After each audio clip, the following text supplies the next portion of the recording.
Hello दोस्तों, BIOS classes में आपका स्वागत है। हमने कल नर जनन तंत्र यानी मेल रिप्रोडक्टिव सिस्टम में क्या पढ़ा था। हमने पढ़ा था टेस्टिस, पेयर ऑफ टेस्टिस के बारे में देख लिया था और सेकंड में पढ़ा था एक्सेसरी डक्ट यानी सहायक नलिका के बारे में। आज हम पढ़ेंगे जनन ग्रंथि यानी रिप्रोडक्टिव ग्लैंड एंड बाह्य जननांग यानी एक्सटर्नल जेनिटेलिया।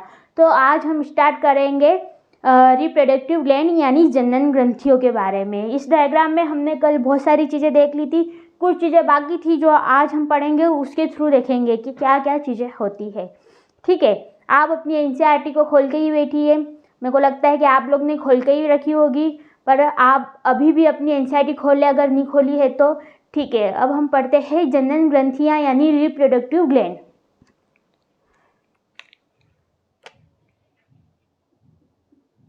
जनन ग्रंथियाँ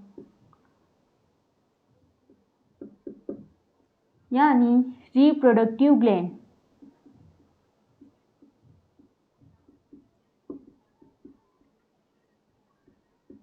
यानी रिप्रोडक्टिव ग्लैंड, इसमें हम देखेंगे इसमें क्या क्या होता है। जनन ग्रंथियाँ कौन कौन सी होती है, रिप्रोडक्टिव ग्लैंड्स कौन कौन सी होती है, ये पेयर में होती है या सिंगल होती है, इस पर हम बात करते हैं। तो फर्स्ट में आएगी शुक्राशय, एक जुड़ा शुक्राशय।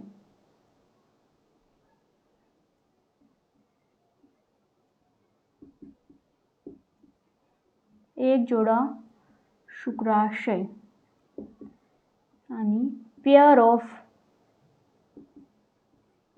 Seminal vesicle, pair of seminal vesicles है ना। और दूसरा देखेंगे प्रोस्टेट या पुरुरस्थ ग्रंथि, पुरुरस्थ, और इसको बोलते हैं इंग्लिश में प्रोस्टेट। थर्ड देखेंगे bulbo urethral gland, bulbo urethral ग्रंथि या ग्लैंड है ना। अब हम इसमें देखेंगे कि एक जोड़ा शुक्राशय या पेयर ऑफ सेमिनल वेसिकल्स है। एक जोड़ा शुक्राशय या सेमिनल वेसिकल है, ये पेयर में होती है, ये सिंगल होती है। तो इसमें क्या होता है, जो एक जोड़ा शुक्राशय यानी पेयर ही है, पेयर लिखा है, ये पेयर ऑफ सेमिनल वेसिकल यानी ये पेयर में होती है। सेकेंड, जो प्रोस्टेट या पुरुरस्थ ग्रंथि होती है, सिंगल होती है।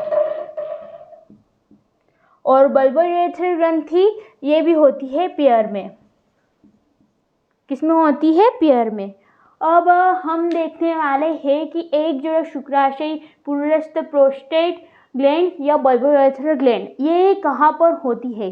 तो हमने कल भी जैसे देखा था कि जो शुक्राशय यानी सेमिनल वेसिकल है किस चीज़ का सिक्रीशन करती है, प्रोस्टेट ग्लैंड भी किसी चीज़ का सिक्रीशन करती है, और बल्बो यूरेथ्रल ग्लैंड भी किसी चीज़ का सिक्रीशन करती है जो स्पर्म में मिलती है और आगे जाके सीमन या वीर्य के रूप में या स्पर्म के रूप में किससे निकलती है, पेनिस या शिश्न के द्वारा मूत्र मार्ग से बाहर निकलती है। अब हम देखने वाले हैं ये है सेमिनल वेसिकल्स। ये क्या है, सेमिनल वेसिकल, ये पेयर में होती है, ठीक है। और ये है बल्बो यूरेथ्रल ग्लैंड, ये भी पेयर में है। और मैंने जैसे तरीके से बताया था कि प्रोस्टेट ग्लैंड, यहाँ पे मैंने थोड़ा अलग अलग दिखा, पर ये एक दूसरे से जुड़ी हुई होती है, तो ये एक होती है, तो इसे बोलते हैं प्रोस्टेट ग्लैंड। ये भी किसी चीज़ का सिक्रीशन करती है। सिक्रीशन किस चीज़ का कर, ये तीनों ग्रंथियाँ किस चीज़ का सिक्रीशन करती है, तो ये जो तीनों ग्रंथियाँ हैं ना, इन तीनों ग्रंथियाँ मिलकर जिस चीज़ का स्त्रावण करती है, सिक्रीशन करती है जिस चीज़ का, उसे बोलते हैं शुक्रीय प्लाज्मा, शुक्रीय प्लाज्मा या सेमिनल प्लाज्मा, सेमिनल प्लाज्मा। अब इस प्लाज्मा में क्या होता है, शुक्रिय प्लाज्मा या सेमिनल प्लाज्मा क्या है, जो जनन ग्रंथियाँ है या रिप्रोडक्टिव ग्लैंड है वो किसी चीज़ का स्त्रावण कर रही है ना, तो उस सिक्रीशन या उस स्त्रावण को क्या कहते हैं, इन तीनों द्वारा जो स्त्रावण या सिक्रीशन किया जाता है उसे हम शुक्रिय प्लाज्मा या सेमिनल प्लाज्मा कहते हैं, है ना, सेमिनल प्लाज्मा कहते हैं। अब इस प्लाज्मा के अंदर या इस शुक्रिय प्लाज्मा या इस सेमिनल प्लाज्मा के अंदर क्या होता है, मतलब किस चीज़ का सिक्रीशन है, मतलब इनमें तो हम देखने वाले हैं इनमें फ्रुक्टोज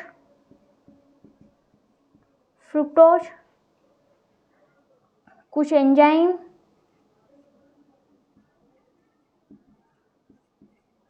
कैल्शियम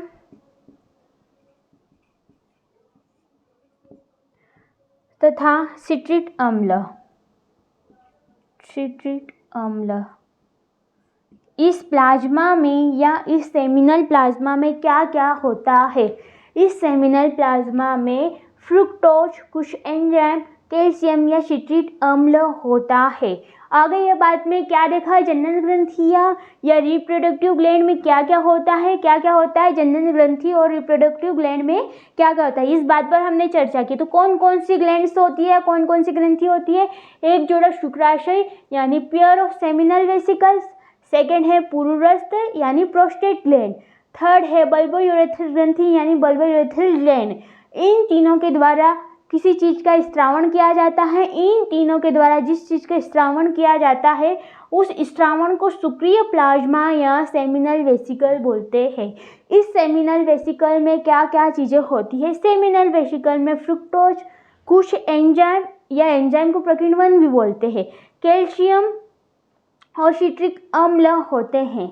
ठीक है, अब हमने यहाँ बात कर ली रिप्रोडक्टिव ग्लैंड या जनन ग्रंथि के बारे में। अब हम देखने वाले एक्सटर्नल जेनिटेलिया या बाह्य जननांग। अब कल मेरे पास व्हाट्सएप ग्रुप के थ्रू पर्सनल एक कमेंट्स आया था व्हाट्सएप ग्रुप पे कि मैम जो क्विज है वो होगी या नहीं, आप यूट्यूब पे क्वेश्चंस वाले वीडियो डाल देना जिसे हम देख लिया करेंगे।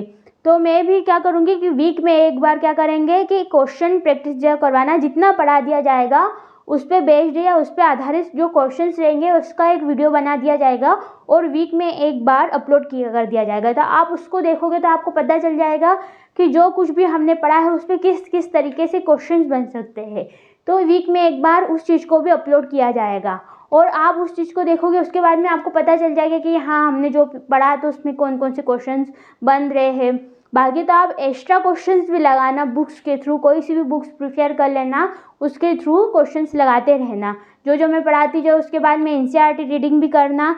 बाकी ये जितना भी मैं पढ़ा रही हूँ पूरा एनसीईआरटी बेस्ड है ना, तो ये मत देखना कि एनसीईआरटी पढ़ रहे हैं नहीं पढ़ा रही है, रीडिंग बहुत बार लगती है, कुछ समझ में नहीं आ रहा है, इस तरीके से कभी हार मत मानना, है ना। ठीक है, तो कंटिन्यू करते रहना, रीडिंग भी करते रहना। ये करने के बाद में आपको एनसीईआरटी बहुत इजी रखेगी। बस इतना विश्वास बनाते रखना कि मैं जो पढ़ा रही हूँ एकदम सही है और एनसीईआरटी से बाहर कुछ भी नहीं है।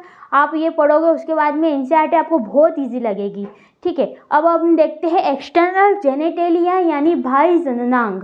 तो एक्सटर्नल जेनिटेलिया और बाह्य जननांग की बात करते हैं कि उसमें क्या है।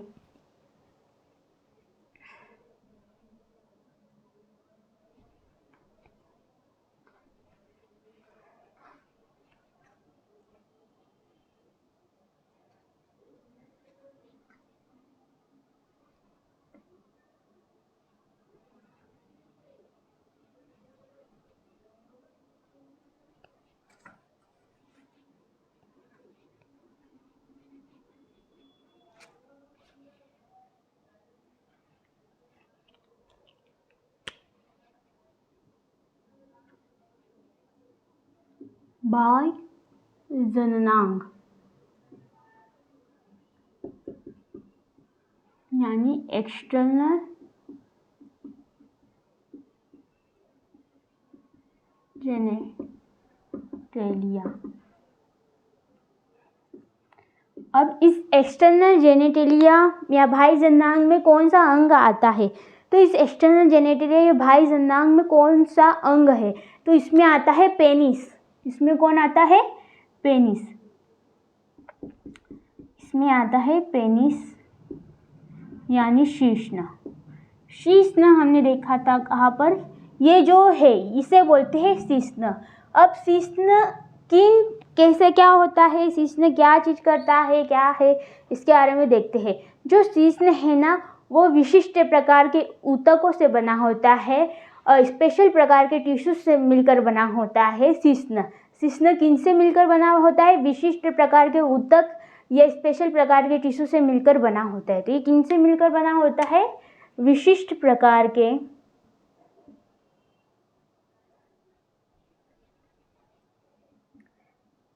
विशिष्ट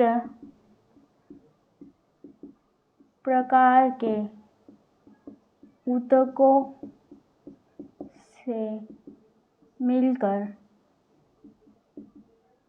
बना होता है। अब ये क्या करता है?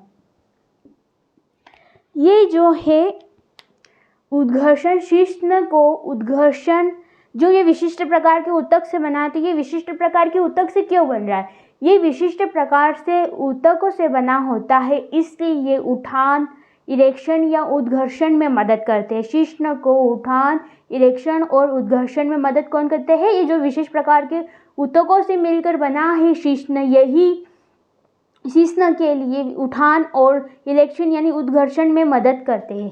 तो शीश्न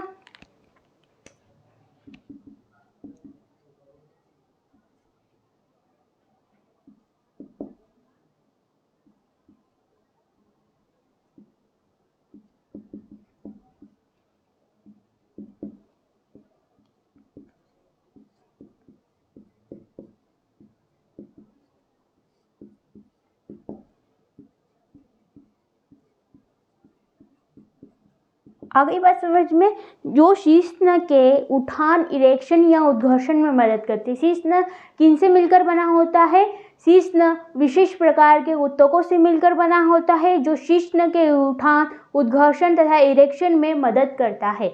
अब जो शीश्न है वो वीर्यसेचन या इंसेमिनेशन में मदद को सुगम बनाता है। जो इंसेमिनेशन या वीर्यसेचन होता है इसको करने में मदद करता है या सुगम बनाता है। शीश्न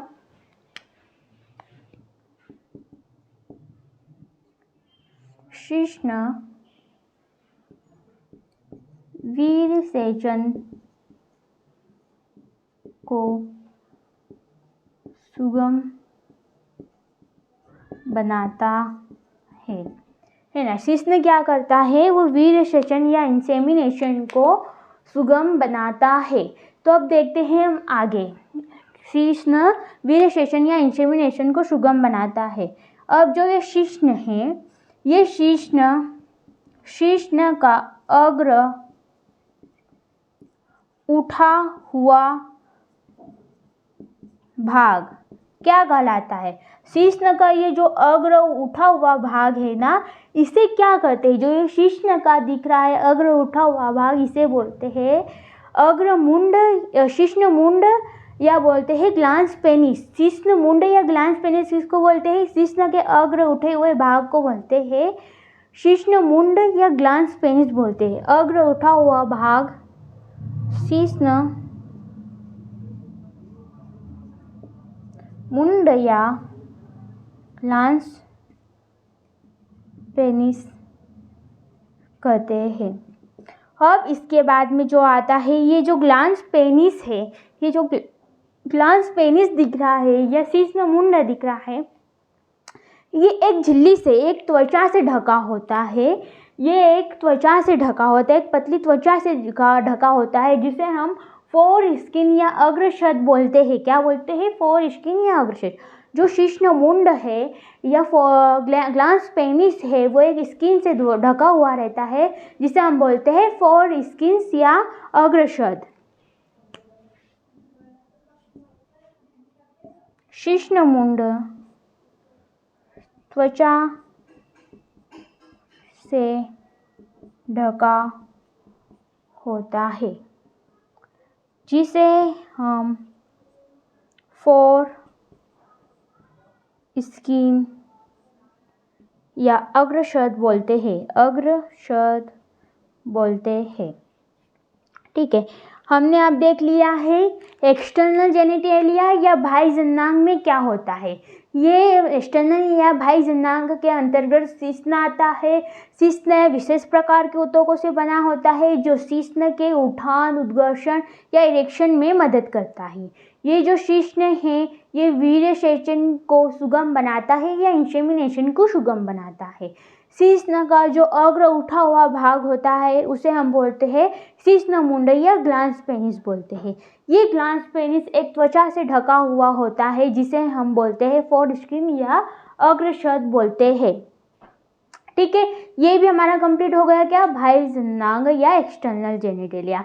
अब हम कल स्टार्ट करेंगे फीमेल रिप्रोडक्टिव सिस्टम या मादा जनन तंत्र के बारे में हम कल से स्टार्ट करेंगे।